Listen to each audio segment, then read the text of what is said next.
ককাৰ নামেৰে ঘৰখন নামাকৰণ কৰি পেলাই দেউতাক উপহাৰ দিয়া হৈছে। বহুতে নামটো কাৰ জানিব বিচাৰি আছিল, লগতে কেনেকৈ এই নামটো লিখা হৈছে সেইটো জানিব বিচাৰিছিল। আজিকালি অৱশ্যে জানে সকলোৱে, তথাপিও মই আপোনালোকক কৈ দিম।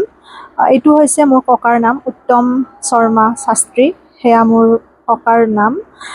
তেখেত ঢুকাইছে, মই তেখেতক দেখা নাই। ককা আইতা কাকোৱে মই দেখা নাই। মই জন্ম নাপাওঁতে তেওঁলোক ঢুকাইছে। তেখেতৰ বিষয়ে মই শুনিবলৈ পাইছোঁ, পঢ়িবলৈ পাইছোঁ, তেনেকৈ তেখেতক মই অনুভৱ কৰিব পাৰিছোঁ।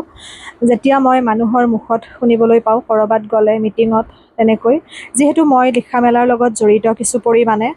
ভিডিঅ'টো মই পিছতহে বনাবলৈ ল'লোঁ, তাৰ আগতে মোৰ পৰিচয় আছিল। মই লিখিছিলোঁ বহুত কবিতা, গল্প বা তেনেকৈ উপন্যাস এখনো মোৰ আধৰুৱা পথত আছে।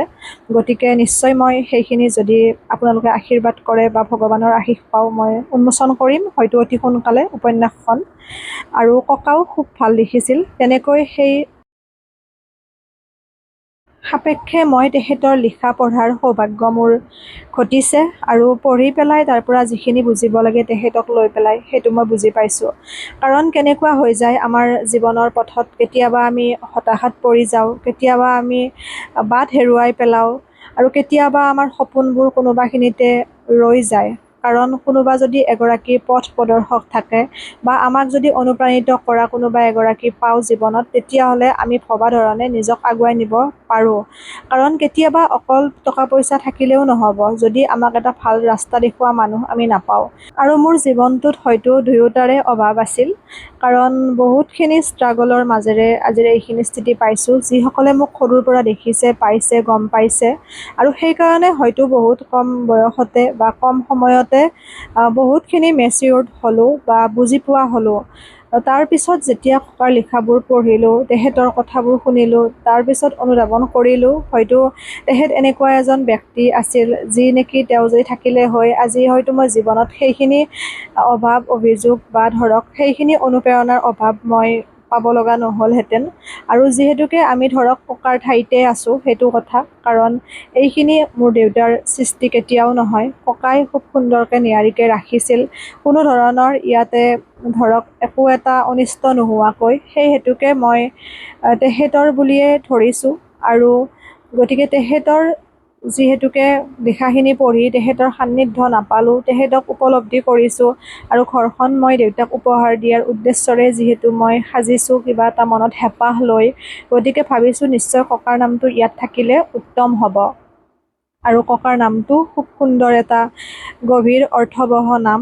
গতিকে মানুহজনৰ লগত যেন তেখেতৰ নামটো কোনোবাখিনিত খাপ খাই গৈছে, সেই হেতুকে মই বিচাৰিছোঁ। কাৰণ আমাৰ পূৰ্বপুৰুষসকলক আমি কেতিয়াও পাহৰি যাব নালাগে, কাৰণ তেওঁলোকৰ যথেষ্টখিনি অৱদান থাকে আমাৰ জীৱনত আগুৱাই যোৱাৰ ক্ষেত্ৰত। মই তেনেকৈ ভাবোঁ প্ৰত্যেকৰে বিচাৰ বিবেচনা শক্তি বেলেগ, আৰু মোৰ কাকো আঘাত দিয়াৰ উদ্দেশ্য নহয়। মই নিজৰ জীৱনটোক যেনেদৰে ভাবোঁ বা ধৰক প্ৰত্যেকটো বস্তু মই সূক্ষ্ম দৃষ্টিৰে নিৰীক্ষণ কৰোঁ, সেইটো মোৰ স্বভাৱ। কাৰণ হয়তো বহুতখিনি দুখ কষ্ট জীৱনত পালোঁ, হয়তো সেইবাবে সেইখিনি হৈছে মোৰ মাজত বা সেইখিনি মই ভাবিবলৈ বাধ্য হওঁ কোনোবা ক্ষেত্ৰত। আৰু সাৱধানে খোজ দিওঁ যাতে কেতিয়াও পিছলি পৰিব লগা নহয়। কাৰণ গম পাইছোঁ যে বেয়া দিনখিনি, বেয়া সময়খিনি কিমান কষ্টৰ আছিল বা কিমান ভয় লগা আছিল। গতিকে তেনেকুৱা এটা সময়লৈ আকৌ আমি ঘূৰি যাব কেতিয়াও নিবিচাৰোঁ। তাৰ কাৰণে আমি জীৱন পথত খোজ দিওঁতে সদায় বহুত ভাবি চিন্তি নিশ্চয় খোজ দিব লাগিব, সেইটো কথা। আৰু ভাল লাগিছে, মনত কোনোবাখিনিত সন্তুষ্টি প্ৰকাশ কৰিছোঁ, দেউতাও সুখী হৈছে। আৰু তেখেত আছিল হাজো হায়াৰ ছেকেণ্ডাৰীৰ শিক্ষক। গতিকে তেনে ক্ষেত্ৰত তেখেতৰ মই কিতাপ তাৰ পৰাও কালেক্ট কৰি পঢ়িছিলোঁ। আৰু যেতিয়াই মই কোনোবা এখন সাহিত্যৰ মিটিঙত যাওঁ, তেতিয়াই তেখেতৰ ছাত্ৰক লগ পাওঁ। কোনোবা এগৰাকী দুগৰাকী, প্ৰায় নাই বাৰু এতিয়া, সিমানখিনি মোৰ সৌভাগ্য নহ'ল। কিন্তু যি এগৰাকী দুগৰাকী লগ পাওঁ, তেখেতসকলো মোৰ যথেষ্ট শ্ৰদ্ধাৰ ব্যক্তি। গতিকে তেখেতসকলৰ মুখত ককাৰ কথা শুনি সঁচাকৈ মনটো বহুত ভাল লাগে। সেইটো কথা আপোনালোকক দেখুৱাম, ককাৰ ফটো মই দেখুৱাম। ফটো আছে আচলতে, তেনেকৈ জইন ফটো আছে স্কুলৰ ষ্টাফৰ লগত। আপোনালোকক মই খুব ধুনীয়াকৈ মই বনাব দিছোঁ, আৰু আছেও এখন, সেইখনত ইমান স্পষ্ট হোৱা নাই বৰ্তমান সময়ত, যিহেতুকে যথেষ্টখিনি ধুনীয়াকৈ বনাব পাৰি ফটো এখন অকণমান বেয়া হ'লেও। গতিকে আপোনালোকক মই দেখুৱাম নিশ্চয়। সেইটো কথা। ককাৰ নামেৰে ঘৰখন নামাকৰণ কৰা হৈছে। আৰু তাৰোপৰি কেনেকৈ নামটো লিখিলোঁ, আজিকালি এনেকৈ ফ্লেক্সবোৰ বনোৱা মানুহ আমি পাওঁ, যেনেকৈ দোকানবোৰত বা তেনেকৈ আপোনালোকে যোগাযোগ কৰিব, সেইমতে আপোনালোকে পাৰিব। মই লাইটিং কৰি দিছোঁ কাৰণে অকণমান প্ৰাইচটো বেছি হৈছে।